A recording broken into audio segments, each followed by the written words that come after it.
जो हम लोग थर्ड शिफ्ट के जो है प्रश्न को देखने वाले हैं। उसके बाद आपको फोर्थ शिफ्ट के जो है टोटल प्रश्न देखने को मिल जाएगा। उसके बाद आपको सेकंड शिफ्ट के जो है प्रश्न देखने को मिल जाएंगे और लास्ट में जो आपको फर्स्ट शिफ्ट के जो है टोटल प्रश्न देखने को मिल जाएगा। तो थर्ड शिफ्ट में जो आपका पहला क्वेश्चन आया था कि कालबेलिया जो नृत्य है ना, ये निम्नलिखित में से किस राज्य से संबंधित। तो बात कर ली कालबेलिया नृत्य के बारे में, तो देखिए ये जो आपका राजस्थान राज्य का जो एक लोक नृत्य है, तो राजस्थान आपका करेक्ट आंसर होगा। बात कर ले कालबेलिया नृत्य के बारे में, तो ये जो आपका मुख्य रूप से कालबेलिया समुदाय के द्वारा जो है ये नृत्य किया जाता है और कालबेलिया नृत्य को जो है वर्ष 2010 में यूनेस्को की मानवता की जो है अमृत सांस्कृतिक विरासत की प्रतिनिधि की सूची में जो है इसे शामिल किया गया था। इसके अलावा मैं आपको बता दूं कि राजस्थान के अन्य नृत्य के बारे में जैसे कि घूमर, भवई, कालबेलिया, चरी चक्री और गैर, ये सब जो आपके राजस्थान के जो है प्रसिद्ध नृत्य है। इसके अलावा महाराष्ट्र के नृत्य की बात कर ले तो आपका लावनी नृत्य, धनगढ़ी, कोली नृत्य, तमाशा, ये सब जो आपके महाराष्ट्र के जो है प्रसिद्ध नृत्य है। इसके अलावा केरल के अन्य नृत्य की बात कर ले तो कथकली, मोहिनी अट्टम, थिरुथिरकल्ली, चकार कुथू, ये सब जो आपके केरल के जो है प्रसिद्ध नृत्य है। गुजरात के प्रसिद्ध नृत्य की बात कर ले तो डांडिया, रास, गरबा, टिप्पणी, पधार, ये सब जो आपके गुजरात के जो है प्रमुख नृत्य हैं। तो ये सारे फैक्ट आपको ध्यान में रखना है।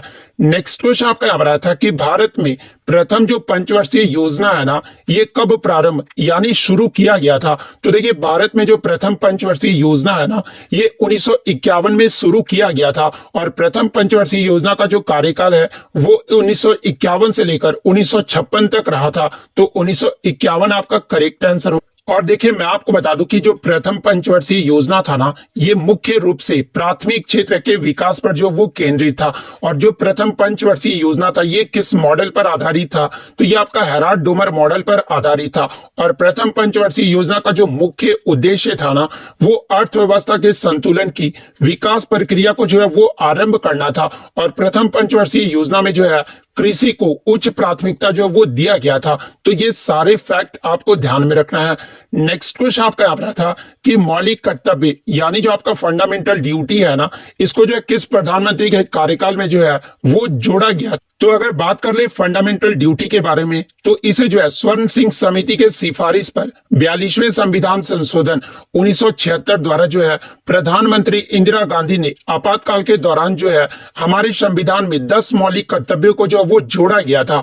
तो उस समय जो भारत के प्रधानमंत्री थी वो इंदिरा गांधी थी। तो इंदिरा गांधी आपका करेक्ट आंसर होगा। वर्तमान में बात कर ले, वर्तमान में मौलिक कर्तव्यों की संख्या कितनी है, तो देखिए वर्तमान में जो आपके 11 मौलिक कर्तव्य हैं जो कि आपके अनुच्छेद 51A और भाग की बात कर ले तो भाग 4A में है। तो ये फैक्ट भी आपको ध्यान में रखना है। अगर एग्जाम में प्रश्न ये पूछा जाए कि 11 जो मौलिक कर्तव्य है ना, ये किस संविधान संशोधन या फिर किस वर्ष जोड़ा गया था, तो देखिए 11वें मौलिक कर्तव्य की बात कर ले तो इसे जो है 86वें संविधान संशोधन 2002 वर्ष में जो है इसे जोड़ा गया था। तो ये फैक्ट भी आपको ध्यान में रखना है। और जब आपका 11 जो मौलिक कर्तव्य जोड़ा गया था ना, उस समय भारत के प्रधानमंत्री कौन थे, तो ये आपके अटल बिहारी वाजपेयी थे। तो ये फैक्ट भी आप ध्यान में रखिए। नेक्स्ट क्वेश्चन आपका एक मनरेगा एक्ट से आया था। तो देखिए सबसे पहले मनरेगा के फुल फॉर्म की बात कर ले तो देखिए मनरेगा का जो फुल फॉर्म होता है ना, वो Mahatma Gandhi National Rural Employment Guarantee Act होता है। यानी अगर हिंदी में बात करें तो महात्मा गांधी राष्ट्रीय ग्रामीण रोजगार गारंटी अधिनियम, ये जो है मनरेगा का फुल फॉर्म होता है। और देखिए मैं आपको बता दूं कि मनरेगा से पहले जो है इसका जो नाम था ना, वो नरेगा रखा गया था। और इसे जो है इस अधिनियम को जो है 25 अगस्त 2005 को जो है ये पारित किया गया था। तो ये तो आपका पारित किया गया था 25 अगस्त 2005 ईस्वी। लेकिन इस कार्यक्रम को जो है आरंभ यानी शुरू कब किया गया था, तो शुरू की बात कर ले तो 2 फरवरी 2006 को जो है ये जो कार्यक्रम था ना, ये आंध्र प्रदेश के अनंतपुर से जो है ये आपका आरंभ हुआ था।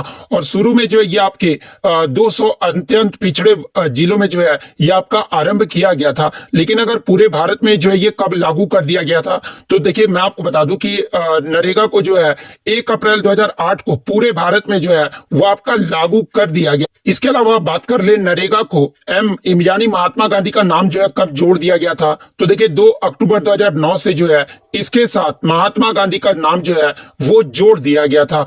नेक्स्ट क्वेश्चन आपका यहाँ पर आया था कि Indian women national under 19 cricket team के जो है वो कोच कौन है, यानी भारतीय महिला राष्ट्रीय अंडर 19 के क्रिकेट टीम की जो है वो कोच कौन है। तो देखिए वर्तमान में भारतीय महिला राष्ट्रीय अंडर 19 क्रिकेट टीम के जो कोच है ना वो नौसीन अल खादिर है। तो नौसीन अल खादिर आपका करेक्ट आंसर होगा। बात कर ले महिला अंडर 19 टीम की कप्तान कौन है वर्तमान में, तो ये आपके सैफाली वर्मा है। भारतीय महिला क्रिकेट टीम की कैप्टन कौन है, ये तो आपका अंडर 19 का हो गया। वहीं अगर बात कर ले महिला क्रिकेट टीम की कप्तान कौन है, तो ये आपकी हरमनप्रीत कौर है। वहीं अगर कोच की बात कर ले तो वर्तमान में जो इसके कोच है ना वो ऋषिकेश कनिटकर है। ऋषिकेश कनिटकर जो है महिला क्रिकेट टीम के बैटिंग कोच जो है इन्हें नियुक्त किया गया है।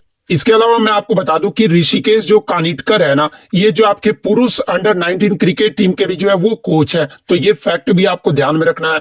वहीं अगर पुरुष अंडर 19 क्रिकेट टीम के वर्तमान में कप्तान कौन है, तो ये आपके यश धूल है। इसके अलावा पुरुष टीम के कप्तान कौन है, भारतीय पुरुष टीम के कप्तान कौन है, तो ये आपके रोहित शर्मा है। तो ये फैक्ट भी आप ध्यान में रखिएगा। और कोच कौन है, तो ये राहुल द्रविड़ है।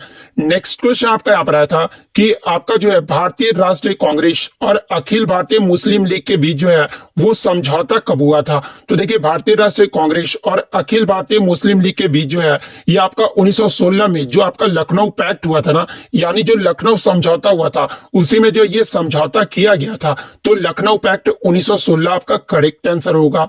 नेक्स्ट क्वेश्चन आपका यहाँ पर आया था कि राज्यपाल की शक्तियों से संबंधित कौन सा कथन जो है वो गलत दिया गया है। तो 4 आपके स्टेटमेंट दिए गए थे जिसमें एक कथन जो है राज्यपाल की शक्तियों के बारे में जो है वो गलत दिया गया था। तो इसके ऑप्शन मुझे नहीं मिले हैं। जिस भी कैंडिडेट्स को अगर इसका ऑप्शन पता है वो कमेंट करके बता दीजिए। नेक्स्ट क्वेश्चन आपका यहाँ पर आया था कि थिरुवियारू महोत्सव ये जो है कहाँ का प्रचलित है। तो देखिए ये जो आपका थिरुवियारू महोत्सव है ना ये तमिलनाडु राज्य में मनाया जाता है। तो तमिलनाडु आपका करेक्ट आंसर होगा।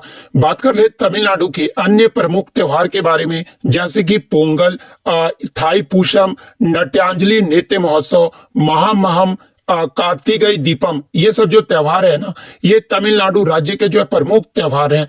नेक्स्ट क्वेश्चन आपका यहाँ पर आया था कि केंद्र ने नया राजस्व सचिव जो है ये किसे नियुक्त किया है। तो देखिए दिसंबर 2022 से केंद्र ने जो है संजय मल्होत्रा को जो है नया राजस्व सचिव जो है वो नियुक्त किया है। तो संजय मल्होत्रा आपका करेक्ट आंसर होगा। नेक्स्ट क्वेश्चन आपका यहाँ पर आया था कि पवनों का देश ये जो है किसे कहा जाता है। तो देखिए पवनों का जो देश है ना ये डेनमार्क को कहा जाता है। तो डेनमार्क आपका करेक्ट आंसर होगा। इसके अलावा अन्य फैक्ट्स की बात कर ले तो देखिए पवन चक्कियों की भूमि ये जो है नीदरलैंड देश को कहा जाता है। डूबते हुए सूर्य का देश जो है यहाँ पर नॉर्वे नहीं, यहाँ पर आप ब्रिटेन कर लीजिएगा, ठीक है। तो डूबते हुए सूर्य का जो देश है ना वो आपका ब्रिटेन देश को कहा जाता है। और देखिए नॉर्वे को जो है क्या कहा जाता है, तो मध्य रात्रि का जो सूर्य है ना वो नॉर्वे देश को कहा जाता है। तो ये फैक्ट भी आपको ध्यान में रखना है। उगते सूरज की भूमि जो है ये जापान देश को कहा जाता है। हाथियों का देश जो है ये किस देश को कहा जाता है, तो देखिए हाथियों का जो देश है ना ये लाओस को कहा जाता है। 7 पहाड़ियों का जो नगर है ना ये रोम यानी इटली को जो है वो कहा जाता है। इसके अलावा पोप का शहर जो है ये रोम इटली को कहा जाता है। हवा वाला शहर या फिर गार्डन सिटी जो है ये शिकागो यूएसए को कहा जाता है। लैंड ऑफ मॉर्निंग कॉम जो है ये कोरिया को कहा जाता है। Land of the golden please जो है ये ऑस्ट्रेलिया को कहा जाता है। लैंड ऑफ कंगारू भी जो है ये आपका ऑस्ट्रेलिया को कहा जाता है। लैंड ऑफ गोल्डन ऊल ये भी जो आपका ऑस्ट्रेलिया को कहा जाता है। इसके अलावा लैंड ऑफ 1000 लेक्स ये जो फिनलैंड देश को कहा जाता है। तो ये सारे फैक्ट जो आप जरूर ध्यान में रखिएगा। नेक्स्ट क्वेश्चन आपका यहाँ पर आया था कि वर्तमान भारत के महान्यायवादी यानी अटॉर्नी जनरल ऑफ इंडिया ये जो है कौन है। तो देखिए वर्तमान में भारत के जो महान्यायवादी यानी अटॉर्नी जनरल ऑफ इंडिया है ना ये आर वेंकट रमन है। तो आर वेंकट रमन आपका करेक्ट आंसर होगा। बात कर ले भारत के महान्यायवादी का पद ये जो किस अनुच्छेद में वर्णित है, तो देखिए महान्यायवादी का जो पद है ना ये अनुच्छेद 76 में जो ये आपका वर्णित है। इसके अलावा भारत के पहले यानी प्रथम जो महान्यायवादी थे वो कौन थे, तो देखिए प्रथम महान्यायवादी की बात कर ले तो ये आपके MC शीतलवाड़ थे। इसके अलावा बात कर ले वर्तमान में भारत के सॉलिसिटर जनरल ऑफ इंडिया कौन है? तो ये आपके तुषार मेहता है। वर्तमान में अगर सीएजी पूछा जाए यानी भारत के वर्तमान में नियंत्रक एवं महालेखा परीक्षक कौन है? तो ये आपके गिरीश चंद्र मुर्मू है। और बात कर ले भारत के नियंत्रक एवं महालेखा परीक्षक का पद का जो है किस अनुच्छेद में वर्णित है? तो ये आपका अनुच्छेद 148 में वर्णित है। तो ये सारे फैक्ट आप ध्यान में रखिएगा। नेक्स्ट क्वेश्चन आपका आ रहा था कि बीसीसीआई का जो है फुल फॉर्म पूछा गया था। तो देखिए बीसीसीआई का जो फुल फॉर्म होता है ना, ये आपका board of control for cricket in India होता है। तो ये फुल फॉर्म आपका करेक्ट आंसर होगा। बात कर ले बीसीसीआई की स्थापना कब हुई थी? तो ये आपका 1928 को जो है स्थापित किया गया था। बात कर ले बीसीसीआई के वर्तमान में अध्यक्ष कौन है? तो ये आपके रोजर बिन्नी है। वर्तमान में सीईओ कौन है? तो ये आपके हेमंग अमीन है। उपाध्यक्ष की बात कर ले तो ये आपके राजीव शुक्ला है। और बीसीसीआई के जो वर्तमान में सचिव हैं ये आपके जय शाह है। इसके अलावा चीफ नेशनल सेलेक्टर कौन है? तो ये आपके चेतन शर्मा है। तो ये सारे फैक्ट आपको ध्यान में रखना। नेक्स्ट क्वेश्चन आपका यहाँ पर आया था कि हरित क्रांति ये जो किससे संबंधित है? तो देखिए अगर बात कर ले ग्रीन रेवोल्यूशन के बारे में तो देखिए हरित क्रांति जो है ना ये आपका खाद्यान्न उत्पादन से संबंधित है। तो खाद्यान्न उत्पादन आपका करेक्ट आंसर। इसके अलावा बात कर ले येलो रेवोल्यूशन यानी पीली क्रांति ये जो है किससे संबंधित है? तो ये आपका खाद्य तेल और तिलहन फसलों के से संबंधित है। इसके अलावा ग्रे रिवॉल्यूशन के बारे में पूछा जाए यानी घुसर क्रांति जो ये किससे संबंधित है? तो ये आपका उर्वरक उत्पादन से संबंधित है। ग्रीन रेवोल्यूशन यानी हरित क्रांति तो ये तो आपका खाद्यान्न उत्पादन आपका करेक्ट आंसर होगा। श्वेत क्रांति की बात कर ले तो ये आपका दुग्ध उत्पादन से संबंधित है। ब्लू रेवोल्यूशन यानी नीली क्रांति जो ये किससे संबंधित है? तो ये आपका मत्स्य उत्पादन से संबंधित। इसके अलावा पिंक रिवॉल्यूशन के बारे में पूछा जाए यानी गुलाबी क्रांति ये जो है किससे संबंधित है? तो ये आपका प्याज और झींगा मछली के उत्पादन से संबंधित है। ब्लैक रिवॉल्यूशन यानी काली क्रांति ये जो है किससे संबंधित? तो देखिए ये जो आपका काली क्रांति है ना ये पेट्रोलियम और खनिज तेलों के उत्पादन से संबंधित है। और ये जो आपका कोयला के उत्पादन से भी संबंधित है। अगर बात कर ले सिल्वर रिवॉल्यूशन यानी रजत क्रांति के बारे में तो ये आपका अंडा उत्पादन और मुर्गियों की उत्पादकता बढ़ाने के लिए से जो है वो आपका संबंधित है। गोल्डन रेवोल्यूशन की बात कर ले यानी सुनहरी क्रांति ये जो है किससे संबंधित है? तो ये आपके बागवानी उत्पादन में वृद्धि से संबंधित है। तो ये सारे फैक्ट आपको ध्यान में रखना। नेक्स्ट क्वेश्चन आपका यहाँ पर आया था कि लोकसभा में क्रिमिनल प्रोसीड्यूर यानी आइडेंटिफिकेशन बिल यानी दंड प्रक्रिया शिनाख्त विधेयक 2022 में जो है ये किसने पेश किया था? तो देखिए लोकसभा में जो क्रिमिनल प्रोसीड्यूर है ना ये केंद्रीय गृह राज्य मंत्री अजय मिश्रा टेनी के द्वारा जो है वो आपका पेश किया गया था। तो अजय मिश्रा टेनी आपका करेक्ट आंसर होगा। बात कर ले क्रिमिनल प्रोसीड्यूर आइडेंटिफिकेशन बिल ये जो है क्या है? तो देखिए इस बिल में जो है किसी आरोपी व्यक्ति की जो है पहचान के लिए उसके जैविक सैंपल, फिंगरप्रिंट या फिर फुटप्रिंट अन्य तरह के सैंपल जो वो लिए जाते हैं। और इसका जो प्रावधान है ना वो इस बिल में जो है वो किया गया है। नेक्स्ट क्वेश्चन आपका यहाँ पर आया था कि अवसादी जो चट्टान है ना यानी जो आपके सेडिमेंट्री रॉक्स हैं वो कौन से नहीं है? तो देखिए अगर सेडिमेंट्री रॉक्स के उदाहरण की बात कर ले यानी अवसादी चट्टान के उदाहरण कौन कौन से हैं? तो बलुआ पत्थर, चुन्ना पत्थर, इसके बाद डोलामाइट, सेल चट्टान, लिग्नाइट ये सब जो आपके है ना ये अवसादी चट्टान के उदाहरण है। तो इसमें तो आपका 3 तो ऑप्शन में दिया गया होगा। इसके अलावा जो चौथा ऑप्शन था ना वो आपका करेक्ट आंसर होगा। आग्नेय चट्टान यानी इग्नियस रॉक्स की बात कर ले तो इसे जो है प्राथमिक चट्टान भी कहा जाता है। और इसके उदाहरण की बात कर ले तो इसे जो है ग्रेनाइट, बेसाल्ट, पेग्माटाइट और बिटुमिनस ये सब जो आपके इग्नियस रॉक्स के उदाहरण है। तो ये फैक्ट भी आपको ध्यान में रखना है।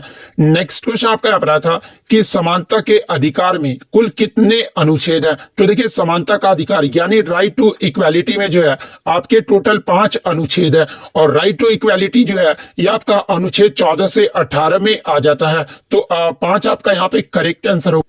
इसके अलावा स्वतंत्रता के अधिकार में पूछा जाए तो देखिए स्वतंत्रता के अधिकार में टोटल जो आपके 4 अनुच्छेद है जो कि आपका अनुच्छेद 19 से लेकर जो है 22 तक है। ठीक है। शोषण के विरुद्ध अधिकार अगर पूछा जाए तो इसमें जो आपके 2 अनुच्छेद है अनुच्छेद 23 और 24 है।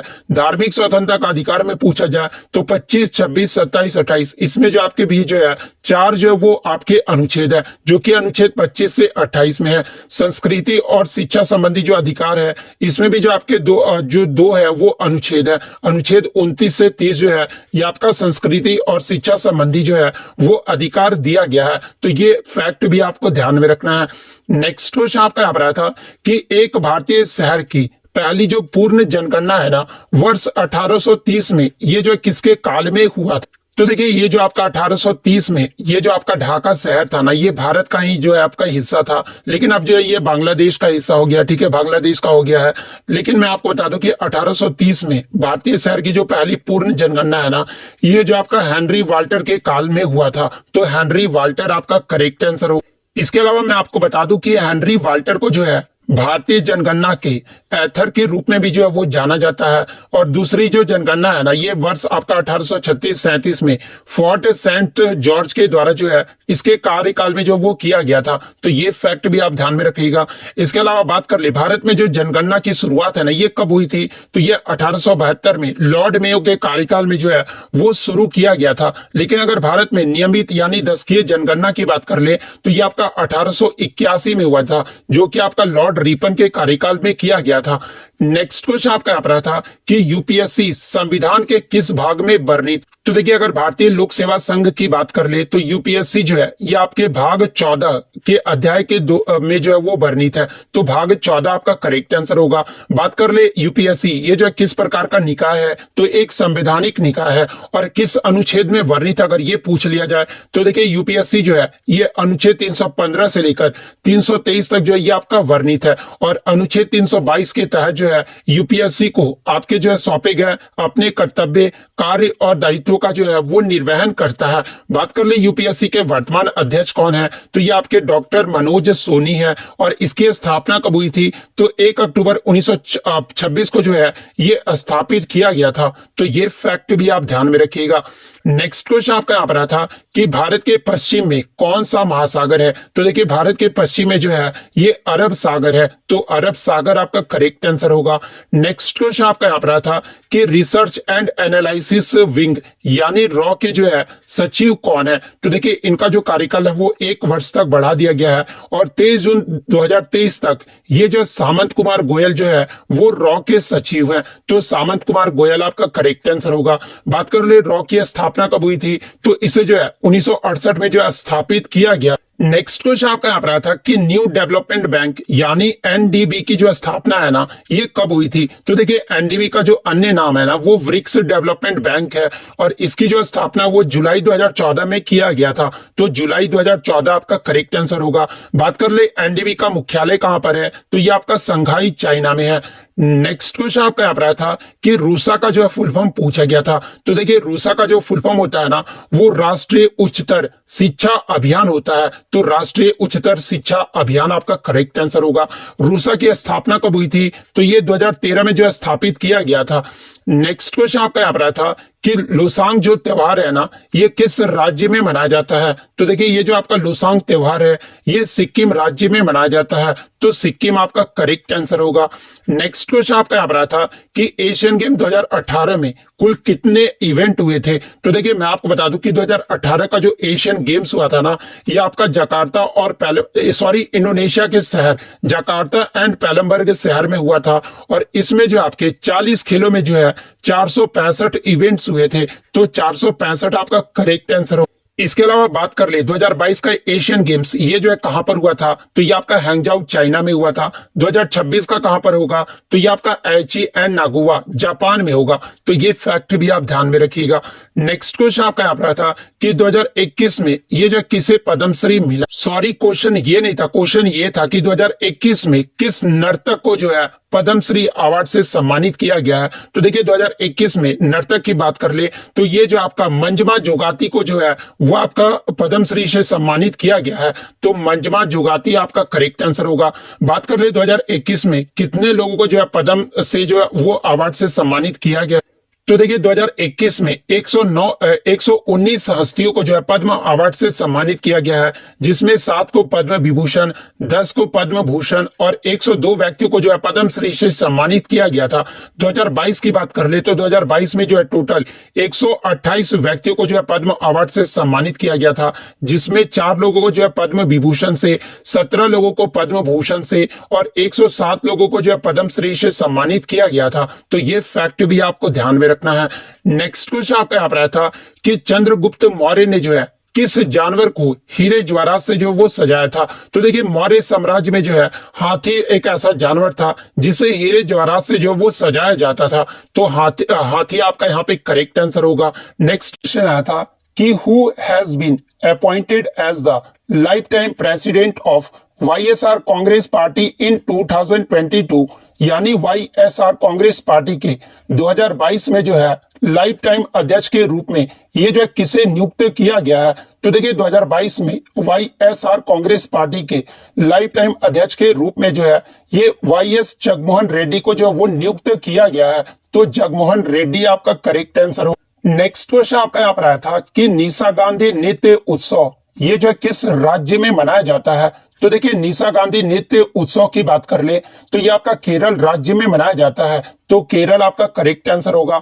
इसके अलावा केरल के शास्त्रीय नृत्य की बात कर ले तो कथकली और मोहिनीअट्टम ये जो दो नृत्य है ना ये केरल के शास्त्रीय नृत्य है। इसके अलावा केरल के लोक नृत्य की बात कर ले तो काकाकड़सी काली, दपू काली, सरपम ठुल्लू, कवादियोटम, भद्रकाली थुल्लल, वेदा काली, थियाटू नृत्य, कोलम थुल्लल, थम्पी थुल्लल, इसके बाद कुम्मी डांस, कुडुआ काली, कुमती नृत्य, ये सभी जो आपके नृत्य है ना ये आपके केरल राज्य के जो है ये लोक नृत्य है। तो ये केरल के लोक नृत्य को भी जो है आप जरूर ध्यान में रखिएगा। नेक्स्ट क्वेश्चन आपका यहाँ पर आया था कि मार्च 2022 में यूपी यानी उत्तर प्रदेश के मुख्यमंत्री के रूप में जो है ये किसने दूसरी बार जो है ये शपथ लिए हैं? तो देखिए मार्च 2022 में उत्तर प्रदेश में जो आपका इलेक्शन हुआ था ना इसमें मुख्यमंत्री के रूप में दूसरी बार जो शपथ है ना ये योगी आदित्यनाथ ने लिया है। तो योगी आदित्यनाथ आपका करेक्ट आंसर हो। इसके अलावा मैं आपको बता दूं कि केशव प्रसाद मौर्य और ब्रजेश पाठक ने जो है डिप्टी सीएम के पद की जो वो शपथ लिए है। इसके अलावा मैं आपको बता दूं कि 2022 में जो आपके 5 राज्यों में जो आपका इलेक्शन हुआ था उसे भी जो आप जरूर देख कर जाइएगा। जैसे कि पूछ लेता है कि आपका जो पंजाब राज्य में जो है 2022 में मुख्यमंत्री कौन बने। नेक्स्ट क्वेश्चन आपका यहाँ पर आया था कि 36वें राष्ट्रीय खेल 2022 का जो आयोजन है ना ये किस राज्य में किया गया था? तो देखिए ये जो आपका सीजीएल में भी पूछा गया था ये प्रश्न। तो देखिए 36वें राष्ट्रीय खेल 2022 की बात कर ले तो इसका जो आयोजन है ना ये भारत के गुजरात राज्य में किया गया था। तो गुजरात आपका यहाँ पे करेक्ट आंसर होगा। इसके अलावा आगे के शिफ्ट में आपसे पूछा जा सकता है कि 36वें राष्ट्रीय खेल 2022 का जो आयोजन है ये गुजरात के कितने शहरों में किया गया था? तो देखिए मैं आपको बता दूं कि गुजरात के जो है ये 6 शहरों में किया गया था। और वो 6 शहर कौन कौन से हैं? तो पहला आपका अहमदाबाद, सेकंड आपका गांधीनगर, थर्ड आपका सूरत, फोर्थ आपका वडोदरा, फिफ्थ आपका राजकोट और सिक्स्थ आपका भावनगर। ये 6 शहरों में जो है गुजरात के 6 शहरों में 36वें राष्ट्रीय खेल 2022 का जो आयोजन है वो किया गया था। तो ये फैक्ट भी आपको ध्यान में रखना है। इसके अलावा 36वें राष्ट्रीय खेल 2022 के पदक तालिका की बात कर ले तो पहले स्थान पे जो है आपका सर्विसेज रहा था। सर्विसेज ने टोटल 128 पदक जीते थे जिसमें गोल्ड की बात कर ले तो 61 गोल्ड, 35 सिल्वर और 32 जो है वो ब्रॉन्ज मेडल जीता था। महाराष्ट्र ने जो टोटल 140 मेडल जीते थे लेकिन सबसे ज्यादा जो गोल्ड मेडल जीतते हैं ना उन्हें जो है नंबर 1 पे रखा जाता है। तो महाराष्ट्र के द्वारा 39 गोल्ड मेडल जीता गया था, 38 सिल्वर और 63 जो है वो ब्रॉन्ज मेडल जीता गया था। वहीं तीसरे पायदान की बात कर ले तो ये आपका हरियाणा रहा था। हरियाणा ने 116 पदक जीते थे। और फोर्थ पे जो आपका कर्नाटक राज्य रहा था। कर्नाटक ने जो टोटल 88 पदक जो वो जीते थे। तो ये फैक्ट भी आप ध्यान में रखिएगा। नेक्स्ट क्वेश्चन आपका यहाँ पर आया था कि 11वीं जो पंचवर्षीय योजना हुआ था ना उसका जो मुख्य नारा क्या था? तो देखिए अगर बात कर ले 11वीं पंचवर्षीय योजना के बारे में तो इसका जो कार्यकाल था वो 2007 से लेकर 2012 तक रहा था।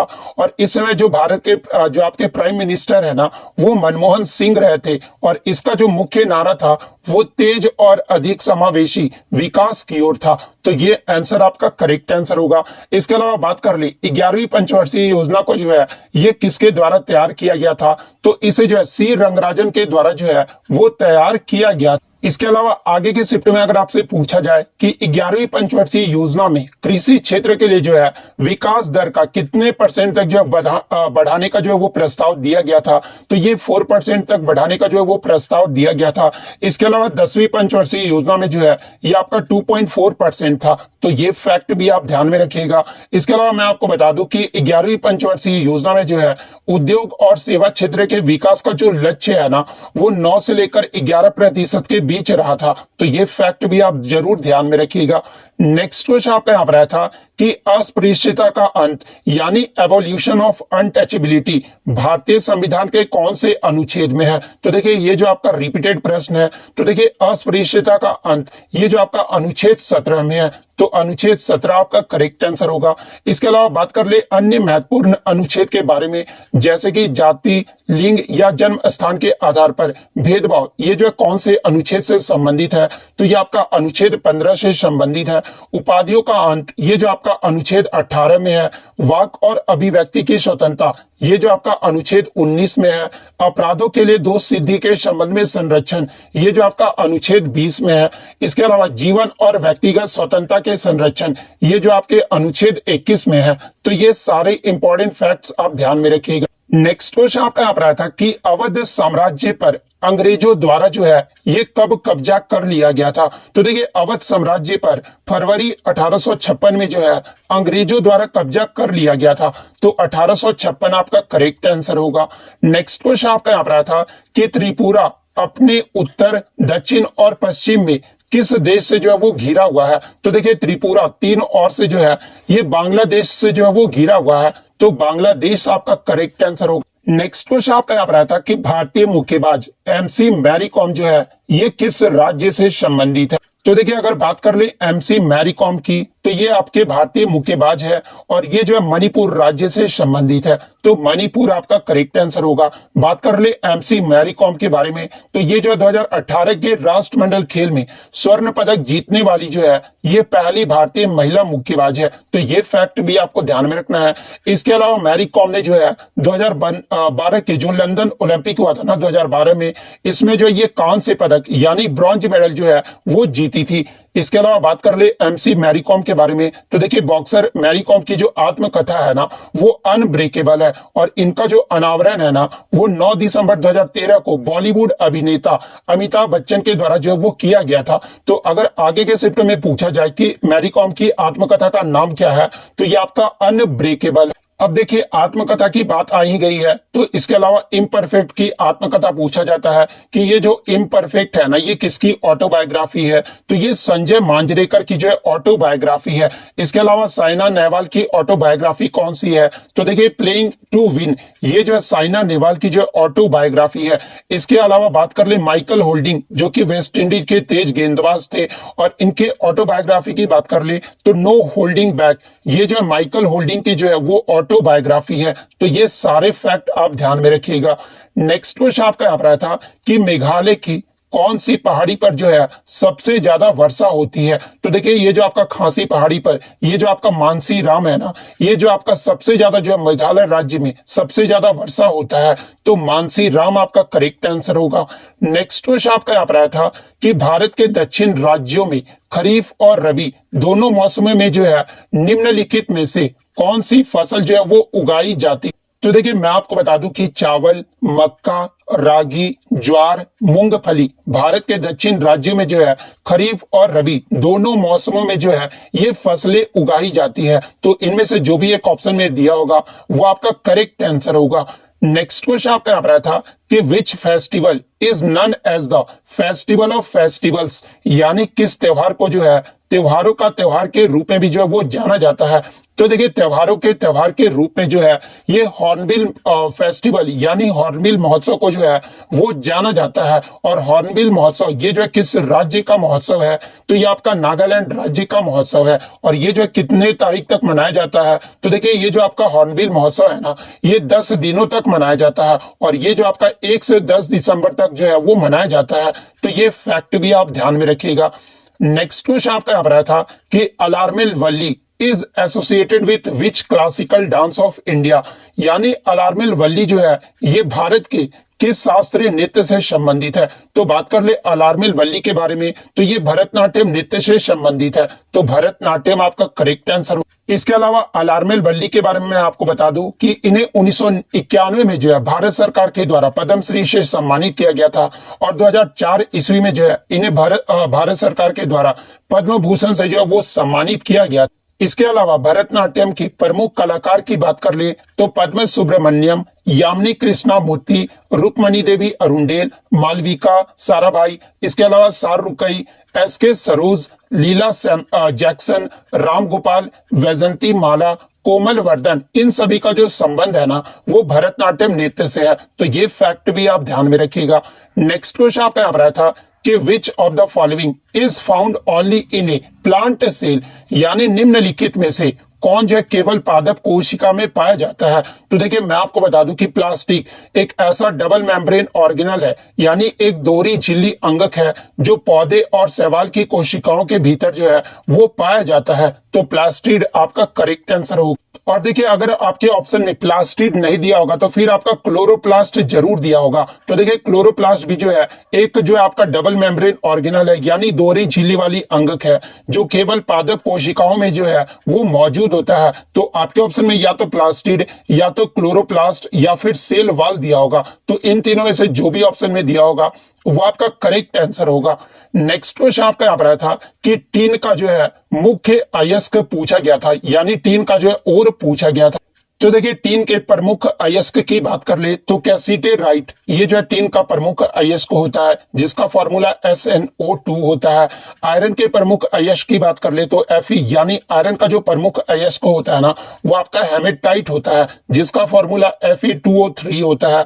एल्यूमिनियम के प्रमुख अयस्क अगर पूछा जाए तो इसका जो प्रमुख अयस्क होता है वो बॉक्साइट होता है जो कि Al2O3.2S2O होता है। तो ये फैक्ट भी आप जरूर ध्यान में रखिएगा। क्वेश्चन आया था कि सत्रिय नृत्य ये जो है किस राज्य से संबंधित है। तो देखिए सत्रिय नृत्य की बात कर ले तो ये जो है असम राज्य का जो है एक शास्त्रीय नृत्य है जिसे 2000 ईस्वी में जो है शास्त्रीय नृत्य का दर्जा दिया गया था। और सत्रिय नृत्य को जो है शंकर देव के द्वारा 1500 ईस्वी में जो इसकी खोज की गई थी। तो असम आपका यहाँ पे करेक्ट आंसर होगा। और देखिए मैं आपको बता दूं कि आपके शास्त्रीय नृत्य से जो है लगातार प्रश्न पूछे जा रहे हैं। तो आगे के शिफ्ट में अगर आपसे पूछा जाए कि संगीत नाटक एकेडमी के अनुसार भारत में शास्त्रीय नृत्य की संख्या कितनी है, तो देखिए संगीत नाटक एकेडमी के अनुसार भारत में शास्त्रीय नृत्य की जो संख्या है ना वो आपका 8 है। और वो 8 शास्त्रीय नृत्य कौन कौन से हैं, तो पहला आपका भरतनाट्यम, सेकंड आपका कथक जो कि उत्तर प्रदेश का एक शास्त्रीय नृत्य है, थर्ड आपका कुचिपुड़ी, फोर्थ आपका ओडिसी, फिफ्थ आपका कथकली जो कि केरल का शास्त्रीय नृत्य है, सत्रिया जो कि असम का शास्त्रीय नृत्य है, उसके बाद मणिपुरी जो कि मणिपुर का शास्त्रीय नृत्य है, उसके बाद आपका मोहिनीअट्टम। ये टोटल जो है आपके संगीत नाटक एकेडमी के अनुसार 8 शास्त्रीय नृत्य है। इसके अलावा आगे के शिफ्ट में पूछा जाए कि संस्कृत मंत्रालय के द्वारा कितने जो है भारत में शास्त्रीय नृत्य है, तो देखिए संस्कृत मंत्रालय के द्वारा जो है ये 6 नृत्य को भी जो है वो भारत का शास्त्रीय नृत्य जो वो माना गया है। तो अगर संस्कृति मंत्रालय के अकॉर्डिंग पूछा जाए तो फिर आपका 9 जो है वो करेक्ट आंसर होगा। नेक्स्ट क्वेश्चन आपका यहाँ पर है कि 2011 की जनगणना के अनुसार महिलाओं की जो है साक्षरता दर यानी लिटरेसी रेट पूछा गया था। तो देखिए 2011 की जो जनगणना 15वीं जो जनगणना हुआ था ना उसमें जो आपका भारत का जनगणना जो आपका साक्षरता दर रहा था वो 74.04% रहा था। वहीं अगर पुरुषों की साक्षरता दर की बात कर ले तो 82.14% रहा था। वहीं अगर महिलाओं की साक्षरता दर की बात कर ले तो 65.46% रहा था। तो महिलाओं की साक्षरता दर पूछा गया था तो 65.46 आपका यहाँ पे करेक्ट आंसर होगा। नेक्स्ट क्वेश्चन आपका यहाँ पर आया था कि इनमें से कौन सा खिलाड़ी जो है वो क्रिकेटर नहीं है, यहाँ पर नहीं पूछा गया था। तो देखिए 3 जो आपके क्रिकेटर के नाम दिए गए थे और चौथा जो नाम दिया गया था वो सानिया मिर्जा का दिया गया था। तो देखिए ये जो सानिया मिर्जा है ना वो इंडियन टेनिस प्लेयर है ना कि क्रिकेटर है। तो सानिया मिर्जा आपका यहाँ पे करेक्ट आंसर होगा। नेक्स्ट क्वेश्चन आपका यहाँ पर आया था कि जब बेरियम क्लोराइड के विलयन में सोडियम सल्फेट का जो विलयन मिलाया जाता है ना तो जो सफेद अवक्षेप बनता है ना वो किसका बना होता है, तो ये पूछा गया था। तो देखिए मैं आपको बता दूं जब बेरियम क्लोराइड के विलयन को सोडियम सल्फेट के विलयन से मिलाया जाता है ना तो ये आपका बेरियम सल्फेट बनता है। और ये जो बेरियम सल्फेट ही बनता है ना ये सफेद अवक्षेप का बनता है। तो बेरियम सल्फेट आपका करेक्ट आंसर होगा। और ये जो आपका सोडियम क्लोराइड जो कि NaCl जो है ये लिक्विड के फॉर्म में रहता है। तो बेरियम सल्फेट आपका करेक्ट आंसर होगा।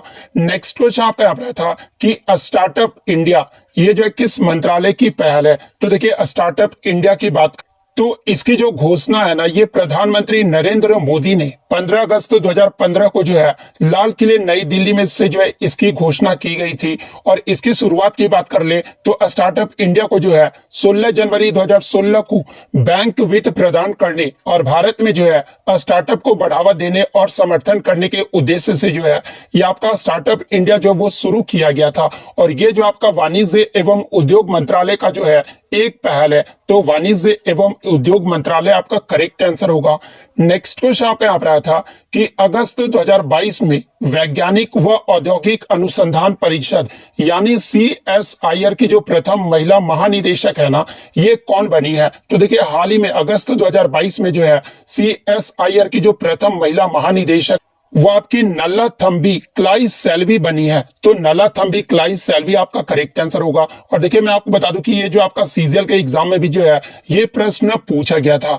नेक्स्ट क्वेश्चन आपका यहाँ पर है कि 2022 में शिवसेना से जो है राज्यसभा सदस्य महाराष्ट्र के जो है ये कौन बने हैं? तो देखिए सबसे पहले मैं आपको बता दूं कि महाराष्ट्र में राज्यसभा सीटों की जो संख्या है ना वो टोटल 19 है, तो ये आपको ध्यान में रखना है। और 2022 में शिवसेना से राज्यसभा सदस्य के जो महाराष्ट्र में बने हैं ये संजय राउत बने हैं, तो संजय राउत आपका करेक्ट आंसर होगा। इसके अलावा महाराष्ट्र में राज्यसभा सदस्य की बात कर ले 2022 में कौन बने हैं, तो देखिए बीजेपी पार्टी से जो है ये आपके पीयूष गोयल, अनिल सुखदेवराय बोंडे, धनंजय महादिक, ये जो आपके बीजेपी पार्टी से बने हैं। वहीं अगर नेशनल कांग्रेस पार्टी की बात कर ले तो इससे जो आपके प्रफुल्ल पटेल बने हैं। INC पार्टी से जो ये आपके इमरान प्रतापग्राही, ये जो आपके INC पार्टी से बने हैं। इसके अलावा मैं आपको बता दूं कि राष्ट्रपति द्वारा जो मनोनीत राज्यसभा के सदस्य 2022 में जो मनोनीत किए गए हैं, जैसे कि आपको पता है कि राष्ट्रपति द्वारा आपके राज्यसभा में जो है 12 सदस्यों को जो है वो मनोनीत किया जाता है। और 2022 में जो है आपके वीरेंद्र हेगड़े को, जो कि सोशल कार्य में जो है वो कर्नाटक से जुलाई 2022 में जो है इन्हें मनोनीत किया गया है। इसके अलावा गुलाम अली खताना को जो है जम्मू कश्मीर से सोशल वर्क यानी जो आपका सोशल वर्क के क्षेत्र में जो है वो राष्ट्रपति द्वारा मनोनीत किया गया है। इसके अलावा वी विजेंद्र प्रसाद को जो है आंध्र प्रदेश और सिनेमा के क्षेत्र में जुलाई 2022 में जो है ये मनोनीत किया गया है। तमिलनाडु में जो है आपके इलैया राजा, जो कि आर्ट्स यानी कला के क्षेत्र में जो है जुलाई 2022 में इन्हें मनोनीत किया गया है। जुलाई 2022 में जो है केरल में स्पोर्ट्स के क्षेत्र में जो है ये PT उषा को जो है ये मनोनीत किया गया है। तो ये सारे फैक्ट आपको ध्यान में रखना है। नेक्स्ट क्वेश्चन आपका यहाँ पर था कि वयस्क में कितने पोषक तत्व जो है वो जरूरी होते हैं। तो देखिए अगर वयस्क की बात कर ले तो इसमें जो आपके 6 पोषक तत्व जो है वो जरूरी होते हैं। और वो 6 पोषक तत्व कौन कौन से हैं? तो पहला आपका विटामिन, सेकंड खनिज, थर्ड प्रोटीन, फोर्थ आपका वसा, फिफ्थ आपका पानी और सिक्स आपका कार्बोहाइड्रेट। ये जो आपके 6 वयस्क में जो है वो पोषक तत्व जरूरी है, तो 6 आपका करेक्ट आंसर होगा। नेक्स्ट क्वेश्चन आपका यहाँ पर था कि सागा दावा जो उत्सव है ना ये किस राज्य से संबंधित है। तो देखिए ये जो आपका सागा दावा उत्सव है ना ये सिक्किम राज्य में मनाया जाता है, तो सिक्किम आपका करेक्ट आंसर होगा। इसके अलावा सिक्किम के प्रमुख त्योहार की बात कर ले तो लहबसोल, लोसोंग और ये जो आपका लोसार है, इंटरनेशनल फ्लावर फेस्टिवल, ये सब जो आपके सिक्किम के जो है प्रमुख त्योहार है। इसके अलावा मैं आपको बता दूं कि ये जो आपका लोसार त्योहार है ना ये तिब्बतियों का जो है 9 वर्ष का भी एक त्योहार है, तो ये फैक्ट भी आपको ध्यान में रखना है। सिक्किम के लोक नृत्य यानी फोक डांस की बात कर ले तो ये आपके सिंधी छाम, याक छाम, तमांग सेलो, मारूनी नाच, भूटिया फोक डांस, ये सब जो आपके सिक्किम के जो है वो लोक नृत्य है। नेक्स्ट क्वेश्चन आपका यहाँ पर था कि प्राथमिक क्षेत्रक में आने वाले विषय का जो है पूछा गया था, यानी प्राइमरी सेक्टर में जो आपके कौन कौन से विषय जो है वो आते हैं। तो देखिए प्राथमिक क्षेत्र की बात कर ले तो इसमें जो आपका कच्चा माल यानी रॉ मटेरियल, जिसमें आपके कृषि, वानिकी, पशुपालन, मत्स्य पालन, मुर्गी पालन, खनन एवं उत्खनन, ये सब जो आपके आते हैं ना वो आपके प्राइमरी सेक्टर में आ जाते हैं। इसके अलावा द्वितीय क्षेत्रक यानी सेकेंडरी सेक्टर की बात कर ले तो इसमें आपके विनिर्माण और उद्योग जो वो शामिल रहते हैं। वहीं अगर टर्शियरी सेक्टर यानी तृतीय क्षेत्र की बात कर ले तो इसमें जो आपके सेवा क्षेत्र आ जाते हैं, जिसमें आपके व्यापार, परिवहन, संचार, बैंकिंग, शिक्षा, स्वास्थ्य, बीमा, बैंकिंग आदि, ये सब जो आपके टर्शियरी सेक्टर में आ जाते हैं। तो ये फैक्ट भी आपको ध्यान में रखना है, यानी सर्विस सेक्टर में आ जाते हैं।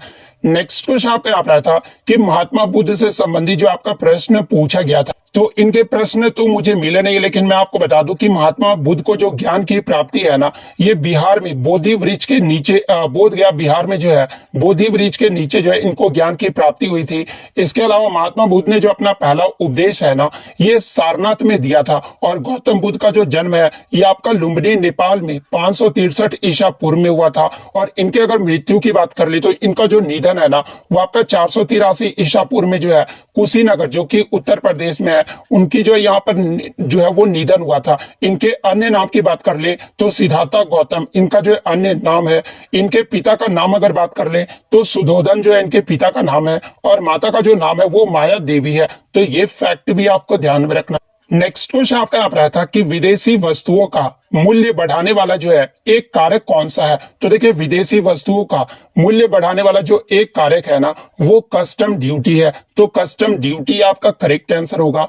नेक्स्ट क्वेश्चन आपका यहाँ पर रहा था कि सबसे बड़ा जो लिखित संविधान है ना, ये किस देश का है। तो देखिए, सबसे बड़े लिखित संविधान की बात कर ले तो ये भारत देश का है। तो भारत आपका करेक्ट आंसर होगा।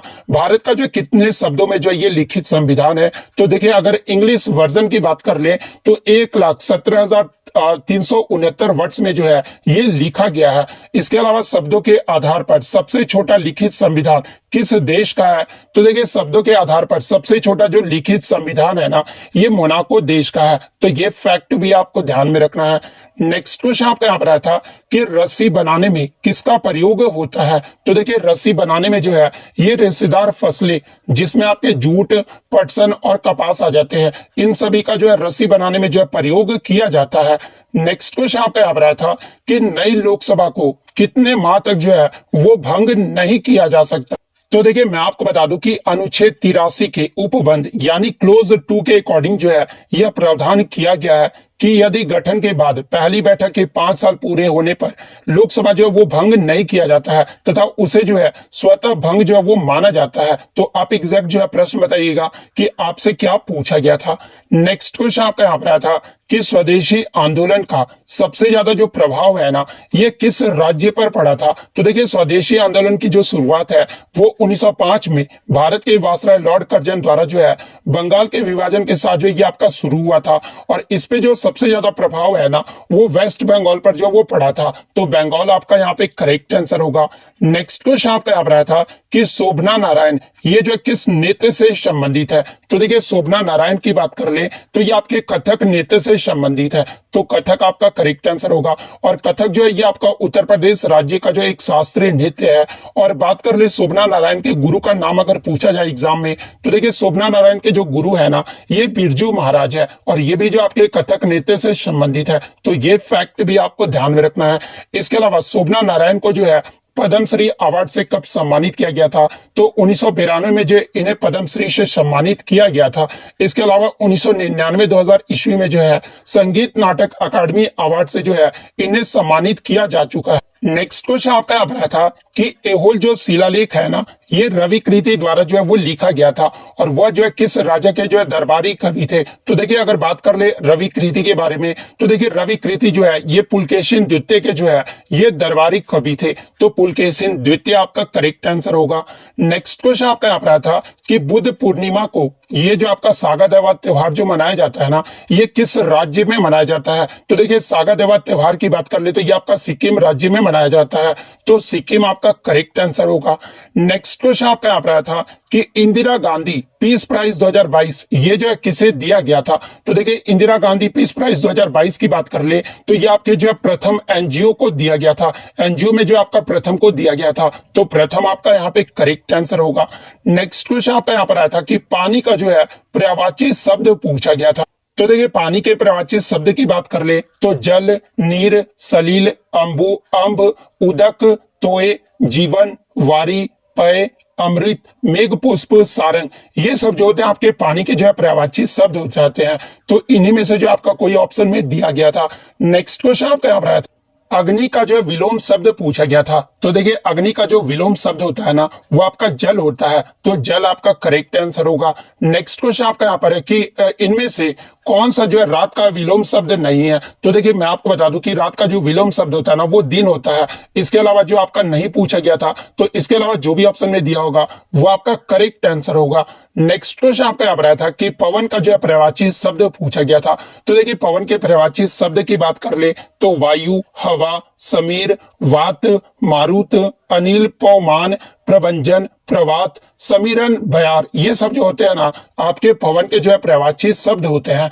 नेक्स्ट आपका जो है गुलर का फूल होना, मुहावरे का अर्थ पूछा गया था। तो देखिए गुलर का फूल होना, मुहावरे का जो सही अर्थ होता है ना वो अलभ्य वस्तु होना, या फिर ना दिखाई पड़ना, या फिर लापता होना, या फिर दुर्लभ होना, या फिर दिखाई न देना, ये सब जो होते हैं ना ये आपके गुलर के फूल होने का जो है मुहावरे का सही अर्थ होता है। तो इनमें से जो भी ऑप्शन में दिया होगा वो आपका करेक्ट आंसर होगा।